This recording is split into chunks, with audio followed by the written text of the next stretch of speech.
Bienvenidas, bienvenidos a un capítulo más de Penitencia, la otra cara, el lado de las víctimas, de las sobrevivientes, de quienes luchan por la justicia de algo que técnicamente no tendrían por qué estar luchando. Victoria, gracias. No, al Gracias por contrario. estar aquí hoy y gracias por ser una voz. Cuando me salió tu caso en redes sociales, siempre veo a mujeres como tú y digo, qué maravilla que están siendo voces para tantas niñas, especialmente para quienes somos mamás. Así es. Y para quienes, pues sí somos mamás de niñas también particularmente. No que el abuso sexual infantil sea exclusiva en materia de género, pero sí en su gran mayoría es contra niñas y no contra niños. Así es. Gracias a ti, antes que nada, de brindarme este espacio y sobre todo, ¿no? Que es para poderle dar continuidad al caso y normalmente las noticias mueren Sí. y lo que queremos ahorita es como volver a ejercer esa presión social y que no se olviden del caso de mi niña. La gente se mueve mucho con las historias. Tenemos una comunidad bien bonita de personas que ven más allá y que logran entender y que se solidarizan absolutamente con las personas, tanto víctimas como también hay que decirlo con agresores, en el aspecto de también esta otra parte de penitencia, de entender qué hay detrás Claro. de una persona que comete un delito, ¿no? Entonces, me encantaría, ahora sí que para quienes no te conocen, no saben la lucha que estás haciendo por tu hija, platícame un poco, dame contexto de qué pasó. Claro. Bueno, soy Victoria Figueiras y bueno, mi caso se hizo mediático a raíz de que un juez que se llama Juan Manuel Alejandro Martínez Vitela dio un fallo absolutorio. Esto quiere decir que liberó al agresor de mi niña, ¿no? Mi niña, a la edad de 4 años, fue víctima de abuso sexual infantil por parte del tío paterno. El hermano del papá. El hermano del papá. Llevo 2 años y medio de juicio con todo esto. Este acto pasó el 26 de febrero del 2022. Y mi niña me lo confesó un mes y cachito después de cuando vivió este acto. Pero aquí lo más chistoso de todo es que quien confesó fue mi hija la grande. Pero yo empecé a sospechar que algo no andaba bien con mi hija más pequeña. Soy divorciada y tenemos dos pequeñas. En ese entonces la más chiquita tenía 3 y mi hija, la víctima, tenía 4. Y pues obviamente en un divorcio estipulas en un convenio que las visitas sean cada 15 días o bueno. Sí, lo que sea. Entonces, pues con el paso del tiempo las niñas muy normal, eran felices yéndose con el papá y todo. Y de repente empecé a notar unos comportamientos muy extraños, pero en la más pequeña. O sea, sí en las dos al mismo tiempo, pero la que me hacía como brincar más era la chiquita. ¿A qué voy con esto? La pequeña empezaba a tener unas rabietas que se empezó a autolesionar partes íntimas. O sea, se rasgaba la piel, ¿no? Obviamente yo estaba en contacto con el papá y le hacía como mención de, oye, ¿qué está pasando? Porque cada vez que regresan de estar contigo están violentas, unas rabietas insoportables, la más pequeña se está haciendo esto.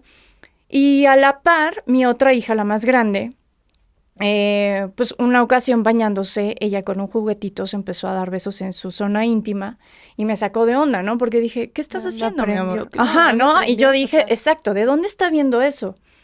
Y bueno, lo único que le dije fue como, ¿por qué lo haces? Me dijo, porque siente rico. Entonces ahí yo me quedé como, esto no es normal, no está bien. Por supuesto se lo comunicó al papá y le dije, oye, no quiero dar el nombre de mi pequeña, pero bueno, pues nuestra hija está haciendo esto, ¿te están viendo tener relaciones o algo? ¿O qué está pasando? ¿Cómo crees? ¿Estás loca? Que no sé qué. Le dije, bueno, te estoy informando porque creo que tenemos que prestar mucha atención.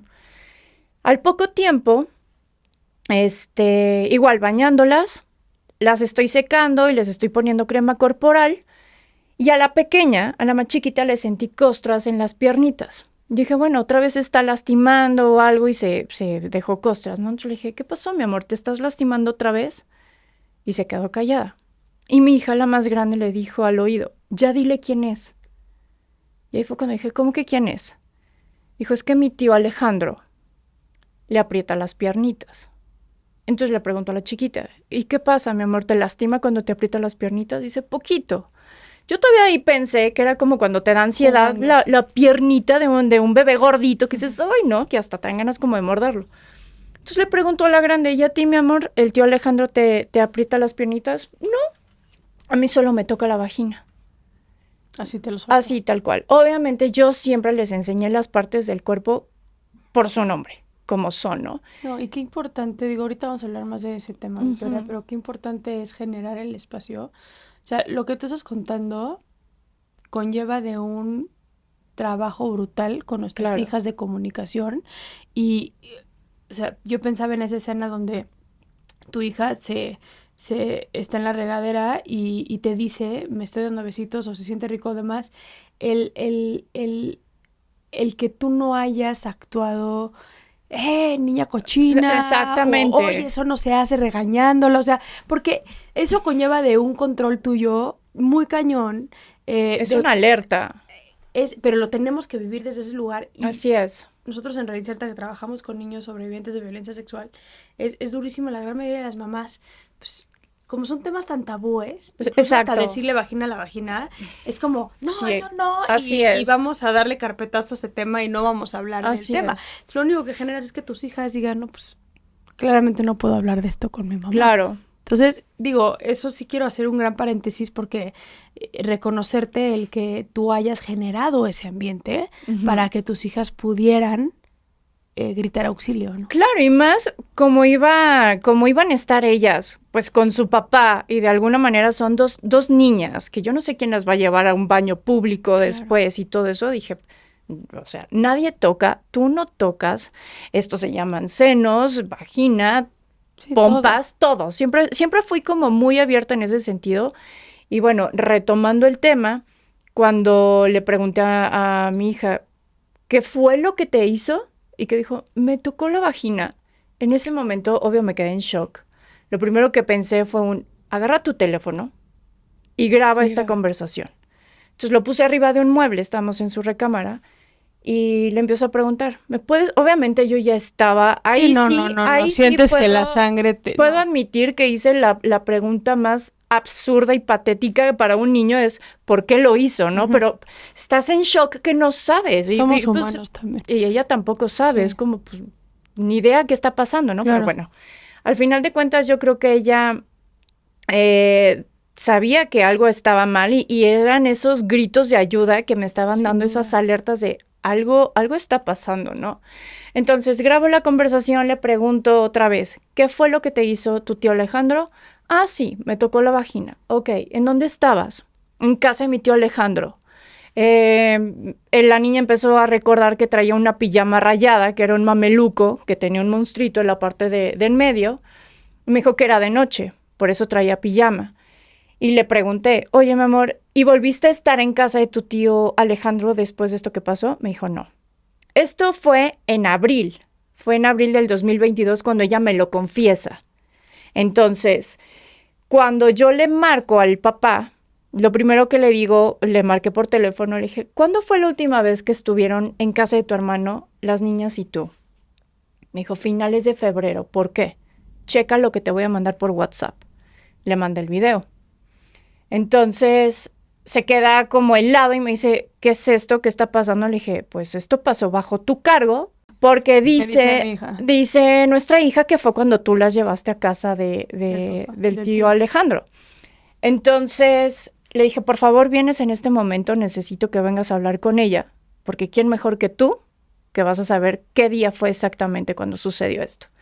Bueno, en ese inter, mientras venía y todo, mi niña ya estaba en otra área de la casa y vuelvo, pero ya con el teléfono directo. Mi amor, ¿me puedes enseñar cómo fue el tocamiento? Bueno, me quedé helada, literalmente se tocó la zona íntima y eran caricias. Estimulación sexual al máximo. Caricias, ¿no? Y bueno, ahí le dije, lo volvió a hacer, pasó algo más, me dijo, no, solo lo hizo esa vez. Dije, ok, perfecto. Llega el papá y obviamente el papá está en la sala y todo, yo estaba de frente, estaba en el comedor y él vio perfectamente que agarré mi teléfono y me puse a grabar esa conversación que tuvo el papá con su hija. Entonces, bueno, él ya le empezó a preguntar, primero ya sabes, ¿cómo te fue en la escuela? Esto, el otro, pues como para... Sí, para amenizar. Normal, ¿no? Y de repente le hace la pregunta al papá a nuestra hija de, ¿alguien te ha hecho daño? Y mi hija le dijo, sí. ¿Quién? El tío Alejandro. ¿Qué te hizo? Me tocó la vagina. ¿En dónde? En su casa. ¿Qué parte de su casa? En la cocina. Dijo, yo iba por un dulce. Y en la alacena le bajó el cierre del mameluco y le tocó la vagina. Cuando nosotros les poníamos pijama a las niñas, no les poníamos ropa interior para que durmieran más cómodas. Entonces la niña no traía tampoco ropa interior. Y le preguntó, ¿y yo dónde estaba? Dijo, tú estabas con mi hermana en otro cuarto, porque era de noche, entonces la otra pequeña pues ya no aguantaba el sueño y la fue a dormir. Entonces fue en ese momento que pasó esto. Uh-huh. Pues ya sabes que para cometer un acto sí son segundos, ¿no? Y bueno, quedó esa evidencia y todo. Por supuesto le dije a Marco, que es mi expareja, es el papá de nuestras niñas, le dije, hay que denunciar. O sea, esto es un delito grave y esto no se puede quedar así. Me dijo, espérate, vamos a hacerle una prueba psicológica con un perito para ver si es verdad o no. Le dije, ¿perdón? Sí, ¿cómo no va a ser verdad? Le dije, a ver. ¿De dónde se lo inventó? Le dije, ¿cómo que si no es verdad? O sea, te lo está diciendo. Tú sabes perfectamente quiénes estuvieron en esa ocasión. Tú mismo estás como recapitulando como, ok, ya estábamos tal y tal, porque el mismo papá dijo, ¿te acuerdas que estaba Mitch, que estaba... O sea, narró los el hechos. Papá dijo que estábamos Andrea, Gaby es la esposa de Alejandro, Andrea es la hijastra, estaba yo, estaba tal, ¿no? O sea, él solito empezó a decir quiénes estuvieron ese día y en ese momento, ¿no? Cada quien en su área, en su rollo, pero cuando pasó esto, mi hija estaba solas con el tío en la cocina, en el área de la alacena, cuando ella estaba buscando un dulce. Total. Quiero denunciar y él me dice, espérate, vamos a hacerle una prueba psicológica. Yo no contaba ni con abogado, no contaba con ninguna asesoría, yo no sabía ni qué hacer, o sea, me agarró totalmente en curva que dije, voy a empezar a pedir como, ¿qué será mejor? Una prueba psicológica, denunciar ya, pero yo también no quería revictimizar a mi niña porque dije, si yo denuncio, ¿qué me va a decir el MP? Sí, qué bueno que tienes una prueba psicológica, pero tenemos que llevarlo con... Sí, ellos tienen que volver a hacer todo. Entonces yo dije, voy a acudir a las autoridades y que las autoridades me guíen, ¿no? Total, le avisé a Marco, le dije, tal día voy a ir a denunciar, me dijo, te acompaño. Dije, ok, perfecto, va a denunciar a su hermano, ¿no? Llegó el día, nos acompañó, iba mi pequeña, iba Marco, y a la hora de pasar con el MP, dice, ¿quién va a denunciar? Dije, nosotros dos. Dijo, no, yo no voy a denunciar. Entonces le dice, bueno, señor, si usted no va a denunciar, se espera allá afuera, ¿no? Levanto la denuncia. Obviamente llevo estos videos que grabé con el celular en unos CDs como pruebas documentales y se los dejé ahí al Ministerio Público. Cuando salgo de denunciar, Marco tenía otra actitud de enojo, de por qué lo haces, esto, el otro. Una sensación como que estás rompiendo mi familia, ¿no? Ajá.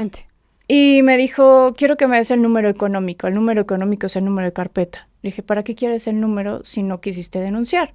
Que me lo des, pero ya se empezó a poner muy violento. Dije, no te lo voy a dar.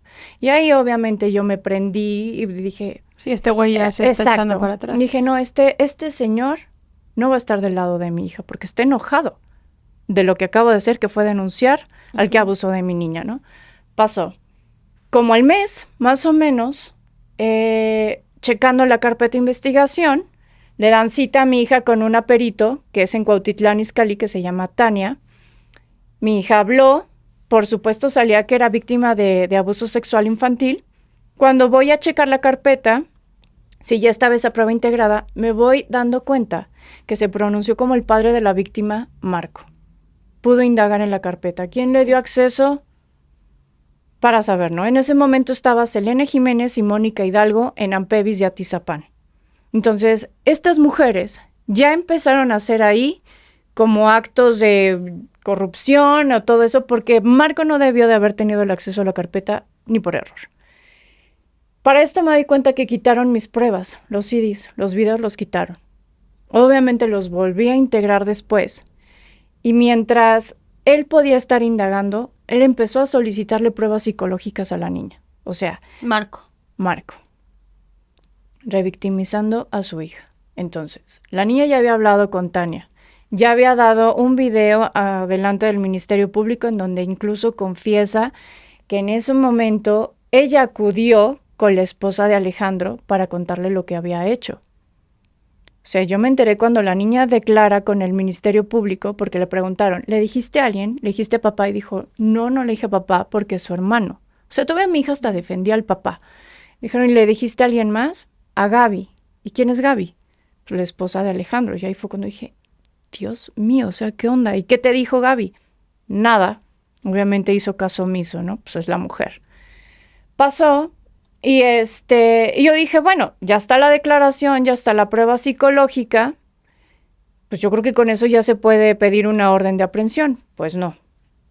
Obviamente entre cada proceso son meses y meses y meses de espera por cada paso que tienes que dar. O sea, de la denuncia hasta la orden de aprehensión fue un año entero que yo tuve que hacer. Y obviamente porque el papá de mis hijas lo iba entorpeciendo más. No, y un año entero donde tienes, porque me es importante que tu caso sea tu caso, pero también simbólicamente el caso de muchas otras mujeres que no están aquí sentadas. Pues tienes un convenio de divorcio que tienes que respetar porque si no te pueden demandar, entonces sabiendo esto tienes que entregar a tu hija. Así es, te quitan la patria y todo. Si no te quitan la patria te pueden meter a la cárcel, o sea, te pueden acusar de extracción de menor, o sea, se pone muy... Entonces...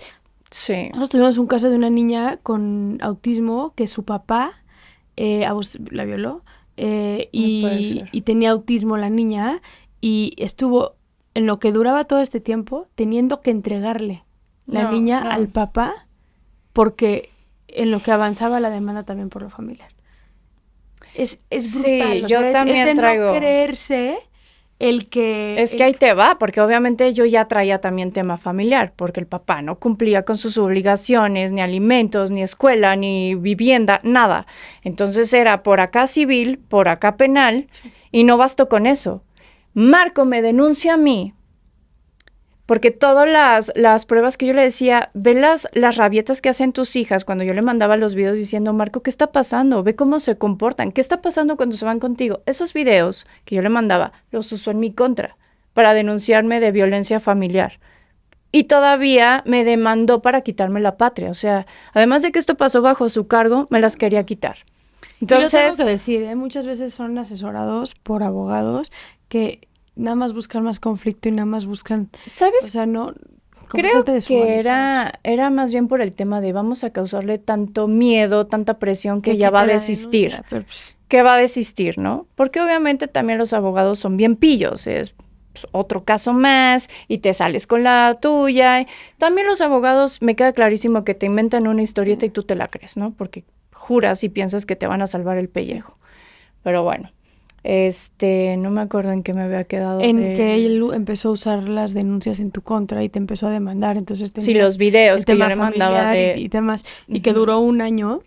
Ah, claro. Todo el proceso en lo que se giró la orden de aprehensión. Cuando yo estaba tratando de obtener una orden de aprehensión que era con la prueba de Tania y que era con la misma declaración de la niña con el Ministerio Público que la entrevistó en ese momento Selene Jiménez, pues dije, ya con eso, ¿no? Pues no. Se esperaron todavía porque Marco lo que iba a solicitar era una prueba con un criminólogo, una prueba más para la niña. Esa prueba tardó, yo creo que en dármela, esa cita con ese psicólogo, como 3-4 meses para que me dieran esa cita. Entonces mi hija tuvo que pasar una vez más. Por supuesto me opuse porque dije, esto es revictimización a la niña. ¿Cómo es posible que lo permitan? Y el Ministerio Público me dijo, pues es el papá y si lo solicita se tiene que hacer. Dije, pero tú eres el representante legal, ¿cómo es posible que tú lo permitas? O sea, deberías estar defendiendo a una niña y que deje de estar hablando y hablando y hablando. Pues bueno, obtengo ya después... Pero por eso es el delito menos denunciado en México. Por sí, la cantidad de impunidad. No, y cómo revictimizan a los niños. Muchas mamás sí dicen, yo no quiero que mi hijo vuelva a pasar por esto. Sí. Y entonces mejor desisto para que ya no revictimicen a mis hijos y entonces pues, el agresor está libre. Obviamente mi niña me decía, ya no quiero seguir hablando. Sí. Yo le dije, mi amor, sí, yo no lo estoy pidiendo. Yo te creo desde el día 1, sí, pero tu papá está pidiendo esta prueba. Y en ese entonces todavía Marco la podía ver que en el festival navideño de la escuela y todo, y me acuerdo perfecto que un día la estaba cargando después de su festival, y mi hija le dijo así de frente, ¿por qué quieres que siga hablando, papá? ¿Por qué no me crees? Bueno, el tipejo no supo ni qué decirle, simplemente la bajó, agachó la mirada y se retiró. Yo le dije, contéstale a tu hija.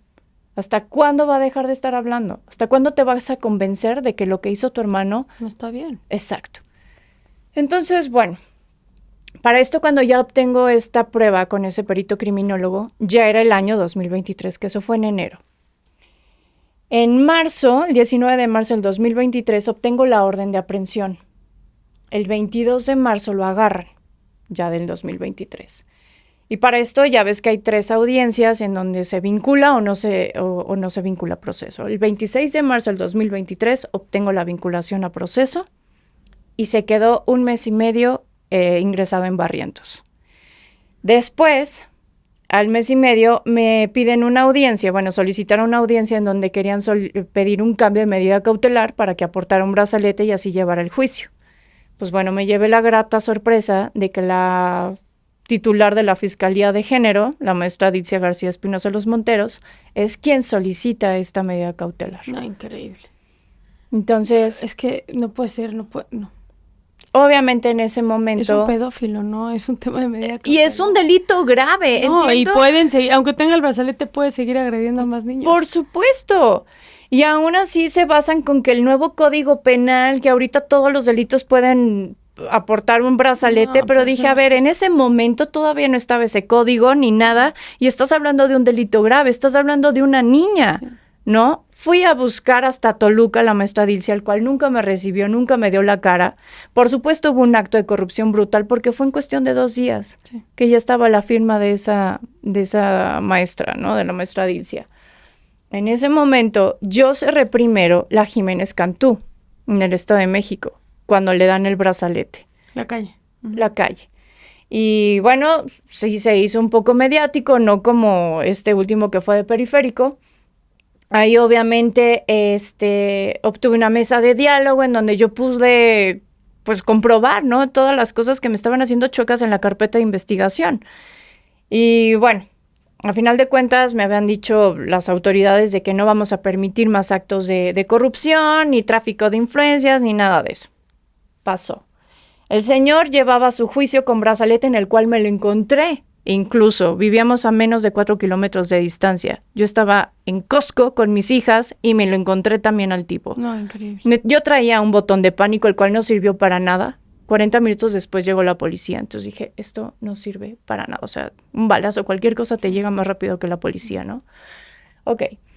Pasa. ¿Te dijo algo Alejandro en ese momento o nada? No, a quien enfrenté ahí fue a la mujer porque lo que hizo fue verme, agarrar su coche y pelarse por la parte de atrás. No, lo menos que él va a hacer es algo que pueda comprobar a la gente que es una persona agresiva y violenta para nosotros. Claro. Pero aún así, ni con fotos, ni con videos, les importó un bledo que estuviéramos ahí, ¿no? Ok, llegamos a la parte de juicio intermedio, que es la fase de etapa oral, ya con los testigos, y ya es cuando está este juez, el Juan Manuel Martínez Vitela. Y bueno, mi hija obviamente declaró con el juez, le dijo todo, cómo lo hizo, quién lo hizo, en qué parte de la casa lo hizo, qué ropa traía puesta la niña, que su papá estaba con su hermana viendo el tenis y las carreras de coches y todo eso. Y para esto, recuerdo perfecto que ellos iban a meter, la contraparte iban a meter una prueba del chat familiar. Y justo el abuelo paterno lo que dijo fue, póngale al tenis. Está jugando Nadal contra Cameron Norrie, que era la final del Abierto Mexicano. Entonces ahí fue cuando yo hilé, me salté esta parte, pero cuando yo le pregunté a Marco que cuándo había sido la última vez que estuvieron en casa de Alejandro y que me dijo a finales de febrero, checo el último fin de semana que le tocaron a él y fue el 26 de febrero del 2022, que era justo el Abierto Mexicano, era la final de Nadal. Entonces, bueno, pues todo tenía como mucho sentido. Y cuando llegamos a esta parte del juicio intermedio, El juez ya traía un fallo condenatorio, porque incluso en el video que se hizo viral, en varias ocasiones dice, te doy el fallo condenatorio, absolutorio. Cuando estábamos en esa audiencia, el juez ya sabía perfecto que lo iba a condenar, pero de repente se acercó su secretaria, que está a un lado, no sé si es secretaria de acuerdos o no sé cómo se llama. Ajá. Se le acercó y le entregó una hoja. En ese momento el juez lo que hizo fue solicitar un receso de 15 minutos, receso que duró 2 horas. ¿Qué pasó en ese receso? ¿Quién sabe? ¿Orden de quién? ¿Le cayó a su cuenta bancaria algo? No sabemos.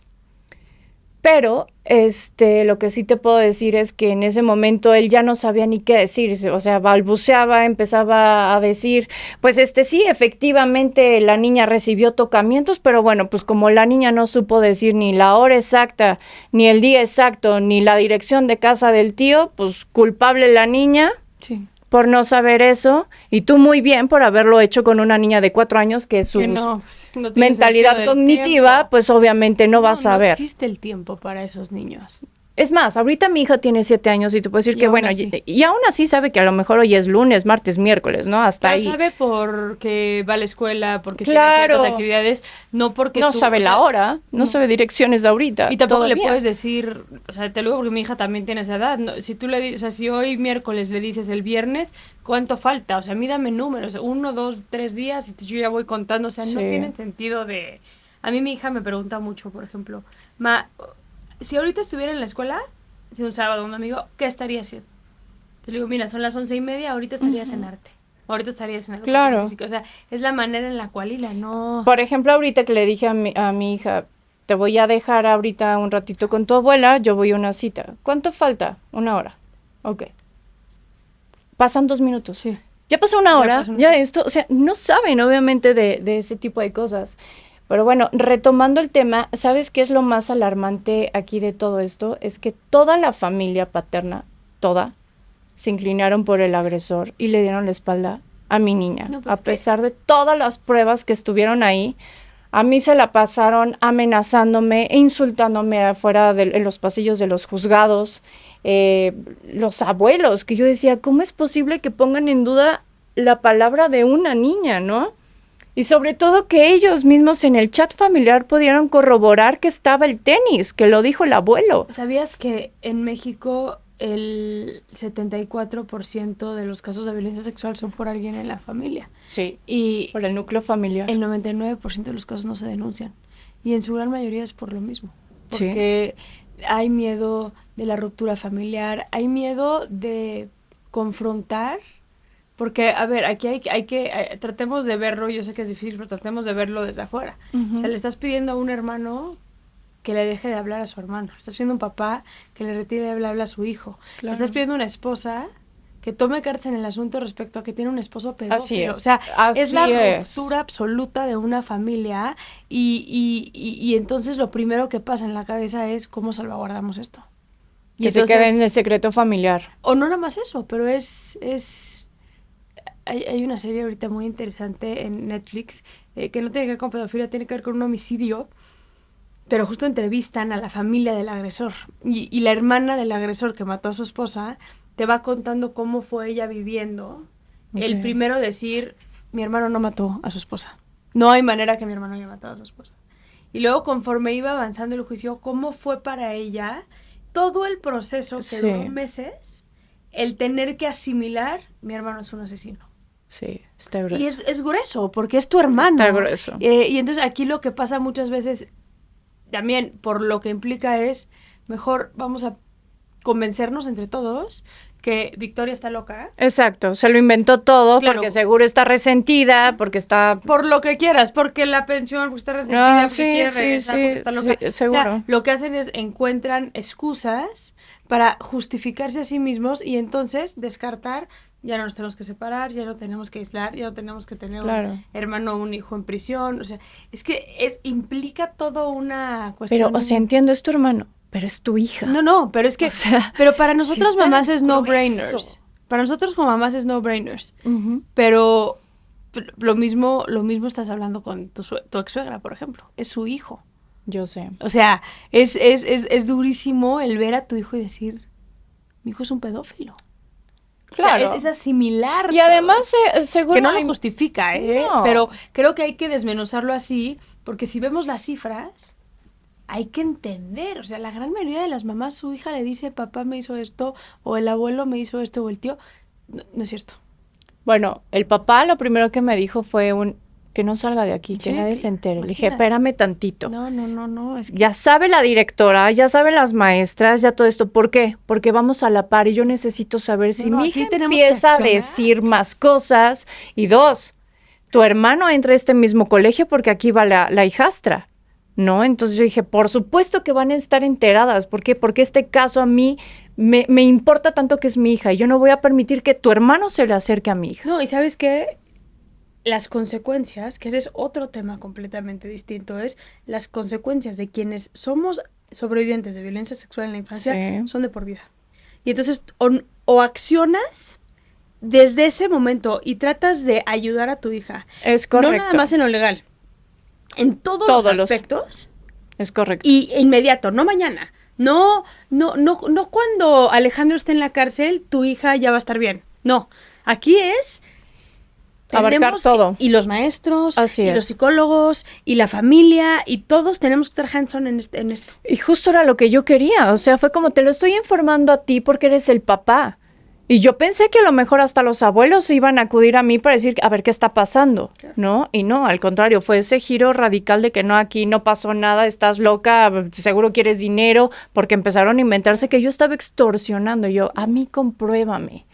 Yo no quiero ningún dinero. O sea, ¿tú crees que yo voy a quererme inventar cualquier historieta en donde no contaba con abogados, no cuento con dinero para estar aventando y, ay, estoy tan aburrida que deja ver que me invento ¿Cómo? para destruirnos Déjame. la vida a todos No, vuelvo y la loca de a mi hija. Exacto. En el proceso. Exacto, ¿no? O sea, ¿no? como. No, y sabes algo que estás diciendo, Victoria, que es bien importante, es este tema cultural. Nosotros tenemos un caso en Reinserta y que donde la niña es agredida sexualmente por el abuelo, Ujú. el papá de la mamá.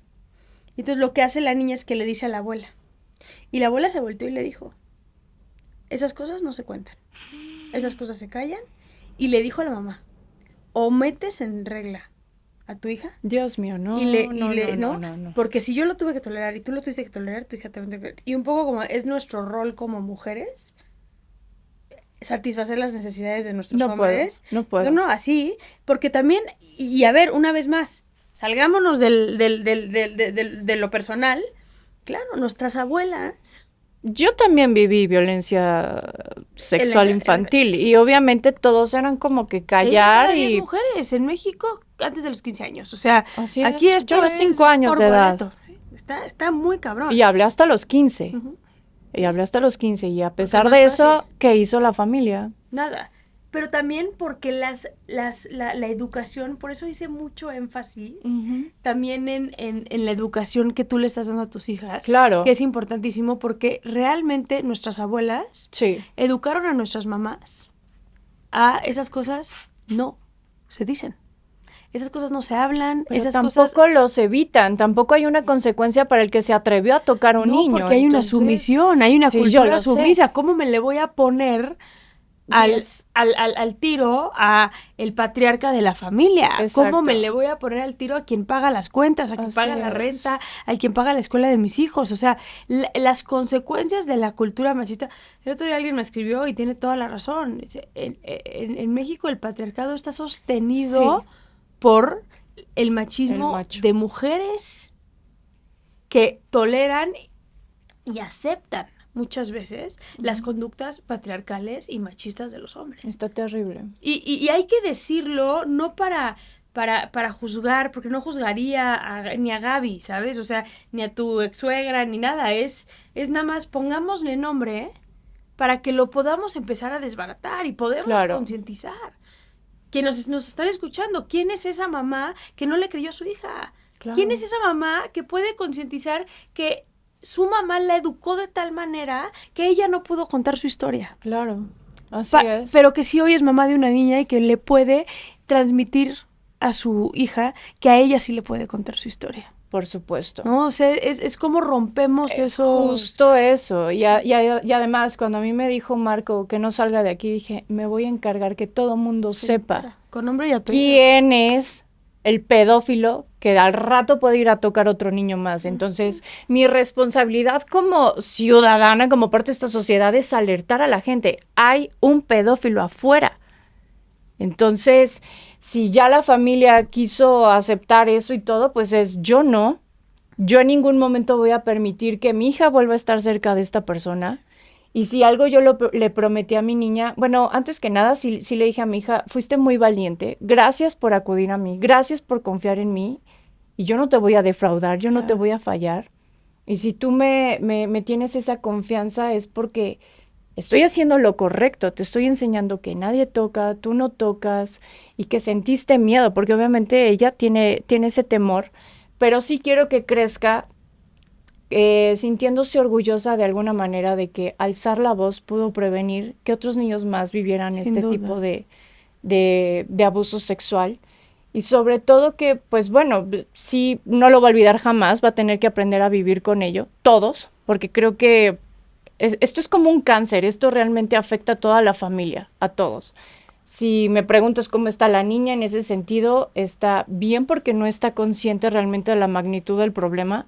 Le afecta muchísimo que el papá no la haya defendido, que no haya estado de su lado, pero ella está bien de alguna manera porque está protegida, porque no lo volvió a ver, porque no pasó a mayores, afortunadamente, y porque yo sí me encargo muchísimo de decir, eres muy valiente, eres una niña que lo logró. Me acuerdo perfecto que mi hija al estar con el juez le dijo, tú eres un superhéroe porque defiendes a los niños. Esa audiencia de verdad que es brutal porque hasta me rompe el corazón ver a mi niña hablando con un juez que ni conoce y que le dice tal cual lo que vivió. Y es ahí donde yo le digo, tú eres una superheroína. Tú te hiciste justicia, tú lo hiciste, tú lo lograste. Y como dices tú, le hiciste justicia a otros niños también. Y le porque normalmente los agresores sexuales que actúan, porque no todos actúan, pero los que actúan no lo hacen una sola vez. No, me queda clarísimo. Por eso es también ahí retomando el tema de que no solamente la familia se lo guarda y se lo calla, sino también el tabú en la sociedad de que yo te aconsejo que mejor ya dejes el tema, que ya no lo hables, pobre de tu hija, al rato, pues el bullying que va a recibir, perdón, es ahí donde yo digo, ¿y si fuera tu hija?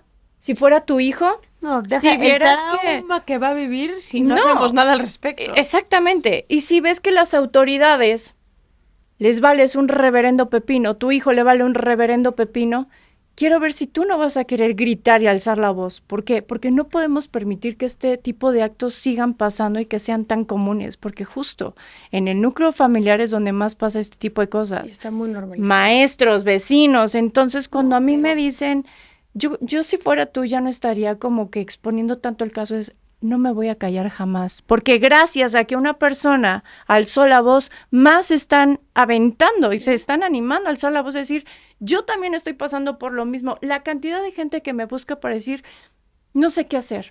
¿Quién defendió a nuestros abuelos? Estoy en la misma situación. Claro, ¿quién defendió a nuestros abuelos? Nadie. Es correcto. Porque nadie lo hablaba. Es nadie. Correcto. O sea, nuestras abuelas tienen muchas historias de violencia sexual. Es. Y esas historias no se cuentan. Apenas somos la generación que le empieza a dar espacio a que estas historias se cuenten. Y es la única manera de combatir la impunidad. Me queda claro. La única. Y aparte sí, o sea, México es el país número 1 en violencia sexual infantil. Sí. Casos de impunidad. O sea, esto no es algo que son hechos aislados. Esto le pasa a mucho más niños de lo que creemos. Totalmente, o sea... Y no discriminan ni por clases sociales, ni por colores de piel, ni por razón socioeconómica. Nada. Entonces creo que es alarmante y si de alguna manera esto también ayuda a que la gente ya no se calle, que ya no tenga temor de exponer a las autoridades, porque esa es otra. O sea, no solamente te enfrentas a la familia, al agresor, te enfrentas al monstruo de 1000 cabezas. ¿Por qué? Porque las mismas autoridades te juegan chueco, desprotegen al niño. Entonces, si nosotros como padres no estamos para defender a nuestros hijos, ¿quién lo va a hacer? O sea, está de terror en qué mundo van a estar estos niños, en qué país van a crecer donde nadie los defiende, nadie los protege. Está terrible. ¿Qué pasó? Entonces le dan la Le dan el brazalete. Después de que le dan el brazalete es la famosa audiencia donde el juez dice, aunque Ajá. compruebo esto, no por los tiempos. Exacto, o sea, culpable tu hija por no saber esto, entonces lo suelto.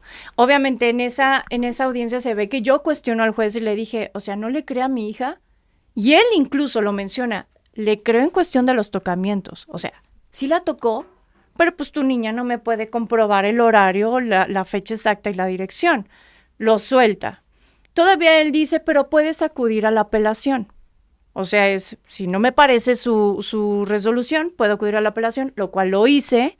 3 magistradas llevaron el tema de la apelación. Obtuve la revocación de sentencia, en el cual dicen que ya está declarado culpable, que efectivamente se violentaron todos los derechos de mi niña. Tampoco fue con perspectiva de género.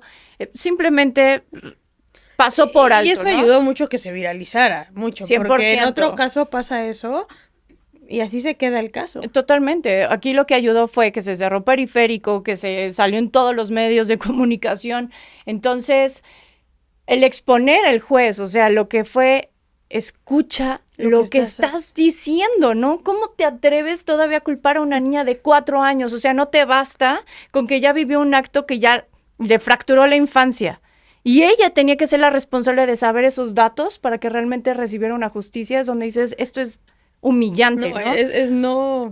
No te lo puedes creer, pero bueno, afortunadamente se obtuvo la revocación de sentencia en donde sí, corroboran estas magistradas que la niña es víctima de abuso sexual, se violentaron todos sus derechos, le dan una sentencia condenatoria. Esto fue el 9 de mayo, hace unos meses, y ya íbamos a tener una audiencia que era el 16 de mayo de este año, para que le leyeran su cartita, ¿no? Y ya le dijeran cuántos años de penalidad le iban a dar, pues el señor se amparó. Todavía pudo acudir al amparo porque se está amparando todo lo que dijeron estas magistradas, porque obviamente le está diciendo, soy hombre y como son mujeres y perspectiva de género, entonces están yendo porque la niña es mujer. Entonces, el feminismo acá, ¿no? Casi, y lo están violentando a él por ser hombre, porque no hubo ni un solo magistrado hombre que lo defendiera. Ese es su amparo. Entonces, quieras o no, este amparo es para ganar tiempo, porque no tienes un tiempo definido para tener la respuesta del amparo.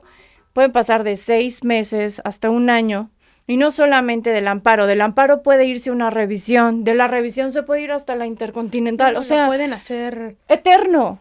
Eterno. Y mientras está suelto, sin brazalete, le regresaron sus documentos, que es pasaporte, visa. O sea, el güey puede estar en Timbuktu ahorita. Sí. Nadie hace nada. Entonces, ahorita... ¿Cómo reaccionó la escuela, Víctor? ¿Cómo que, perdón? ¿Cómo reaccionó la escuela? No, por supuesto, en esa escuelita cuando estaba mi niña, porque después la cambié, estábamos muy a la par. Sí estaban como checando muchísimo el comportamiento de mi hija, que no hubiera como...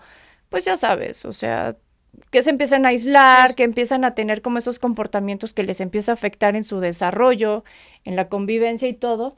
Bien, la escuela, bien. Sin embargo, en ningún momento hicieron algo con él de no te queremos en esta escuela. No, en ese sentido no, porque como todo era un juicio y todo era un presunto, hasta que no se compruebe tal cosa, ¿no? Pero bueno, quiero mencionar ahorita el nombre del juez federal, que es el que está llevando el tema del amparo. Se llama José Nieves Luna Castro y es el que va a dar la resolución de este amparo. El amparo de Alejandro. El amparo de Alejandro. Nosotros obviamente nos adherimos a ese amparo. ¿Y qué sentencia estaría? Ya está condenado, él ya es culpable. Esa era la audiencia que íbamos a tener, que no se llevó a cabo porque metió el amparo, pero, no le dan pero le pueden dar de 8 a 15 años de cárcel. Así es, entonces esperemos que... Le dieron el tiempo para que se pelee si es necesario. Claro, o sea, de 6 meses a 1 año te quedas aquí. ¿Cómo está el tema familiar ahorita con Marco? ¿Sigue viendo a sus hijas? Apenas Marco empezó a tener comunicación con las niñas, desapareció. Desde que él testificó a favor de su hermano, desapareció por completo. ¿Qué fue lo que dijo? La verdad, a él le preguntaron si no le creía a su hija, y le dijo, sí le creo. Dijo, ¿y tu hija miente? Y ahí fue cuando él se quedó como, no, mi hija no miente. No sabemos si había presión también por la familia de si tú no estás a favor de la familia, pues te quedas sin nada. Quieras o no, son de Pero tú esas... sí defendió a tu hija, no estuvo No, del lado.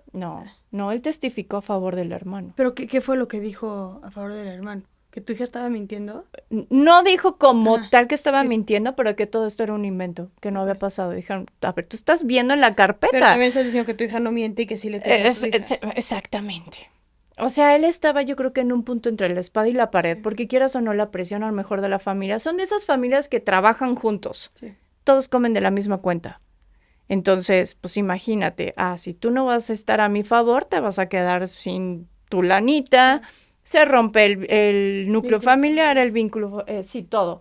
Entonces, yo sé perfectamente que él sabía qué pasó, porque esto pasó bajo su cargo, sabe qué día fue, sabe todo, pero de alguna manera ellos yo creo que ya traían tan planchadito su historia, cómo lo iban a manejar, que en ningún momento vinieron, o sea, vieron venir que esto iba a ser una bomba y que iba a ser como, madres, todos somos coludidos, todos somos parte de este problema. ¿Por qué? Porque no defendimos a la niña. Le dimos la espalda a la niña como familia. Entonces, ahorita, él desapareció después de haber testificado a favor de su hermano. La verdad es que la niña está yendo a terapia psicológica y todo, y en ese sentido sí la tiene mal. Yo lo contacté y le dije, ¿te interesan tus hijas? O sea, de verdad, sé perfecto que no estás cumpliendo con alimentos, ni casa, ni nada, pero ¿te importan tus hijas? Sí, claro que me importan, claro que quiero verlas, las amo, las extraño y todo. Entonces yo dije, empieza a subsanar tu error, ¿no? ¿Qué vas a hacer para remediar todo lo que has hecho? Porque realmente lo que la tiene mal a nuestra hija Es que no lo crees. es que tú le diste la espalda. Y le comprobé con dibujos. O sea, le enseñé los dibujos que ella había hecho con una... Terapeuta, experta. en donde ella estaban hablando de las emociones y justo le preguntan, ¿qué te hubiera gustado que no sucediera o que no hubieras hecho? Y ella en un dibujo dibujó a su papá, lo tachó y dijo, me hubiera gustado que me defendiera a mí y no a mi tío Alejandro. Cuando se lo enseñé, bueno, él se le hizo el nudo en la garganta, o sea, lo vi y es algo que yo dije, por mí, o sea, mi tirada no es en ningún momento seguir en guerra contigo. Yo voy a hacer siempre todo por defender a mi hija. ¿Quieres ser parte de? ¿Quieres empezar a remediar todo lo malo que has hecho? Adelante. Pero esta guerra, o sea, yo no paro. Y el que tú no cumples con alimentos, no des esto, también se convierte en penal para ti. Entonces, ¿quieres? Nos seguimos en De guerra. una vez, claro. Entonces, apenas está teniendo contacto con las niñas nuevamente, porque lo veían en el centro de convivencias de Catepec. Que yo dije, es terrible que mis hijas No. parezcan reclutas yendo a estos lugares donde digo, ¿por? Sí. O sea, ¿en qué momento mis hijas tienen que estar pasando por todo esto? Y todo porque no la defendieron. Claro. ¿Hasta qué punto tenemos que llegar? ¿Qué panorama esperas, Victoria? ¿Qué sigue? ¿Cómo crees que venga la resolución del amparo? Pues ¿Qué es mira, justicia para ti? la justicia, yo con algo me quedo. La verdad ya salió. Se sabe perfectamente que es culpable. Si el señor no pisa la cárcel es porque pagó por su libertad, más no por su inocencia. Mi hija se hizo justicia y yo quiero pensar que las autoridades van a seguir resolviendo conforme a derecho y como es, que es defendiendo a mi niña, a la infancia, y que vamos a tener una sentencia condenatoria y el señor va a estar en su lugar, en donde tiene que estar. Esperemos que así sea. Qué fuerte. Repito, este caso ha sido un caso que ojalá nos sacuda a muchas mujeres, que concientice. Yo agradezco mucho tu fuerza, tu voz, porque habemos muchas mamás que tenemos que acordarnos que la confianza con nuestras hijas se tiene que hacer día a día, que tenemos que creerle a nuestras hijas y que tenemos que Siempre. defender a nuestras hijas ante el propio papá si es necesario. 100%. Porque estos niños, ayer entrevistaba yo a un niño sicario y me decía, yo no escogí, un niño que había entrado al DIF, había sido violentado brutalmente, una cosa brutal, y él me decía, yo no escogí nacer en esta familia. Qué horror. Yo no nací, yo no escogí nacer con un papá que me hiciera las cosas que me hizo mi papá, con una mamá que me hiciera las cosas que me hizo mi mamá, y tiene toda la razón, los hijos no escogen dónde nacer, y es nuestra obligación, quienes las trajimos al mundo, y quienes los trajimos al mundo en conjunto, el responsabilizarnos por nuestros hijos y defenderlos y salvaguardar su integridad. Así es. Y en el momento en el que como abuelos, primos, tíos, vecinos creemos que los niños son capaces de inventarse una cosa así. Un niño no puede mantener una mentira por tanto tiempo. La mentira. O sea, Victoria, ¿de dónde lo saca? Claro. O sea, sí. Porque si lo está, entonces, ok, lo vio en la pornografía, ¿quién está haciendo pornografía? Claro. O sea, es que... yo me lo inventé, o sea, yo la debí de haber tocado así entonces. Una niña de 4 años no sabe lo que es el sexo. No sabe que eso existe, no sabe, o sea, no pensemos, dejemos de justificarnos el poner en duda cuando viven algo así es ¿de dónde lo saca? Justo. Es brutal. Tenemos mucho que hacer como país, pero insisto, Victoria, tu voz es importantísima y te agradezco que hayas estado aquí, que cuentes tu historia y que muchas mamás se inspiren de tu historia y que hoy más que nunca decidan creerle a sus hijas. Gracias. Gracias a ti. No, gracias.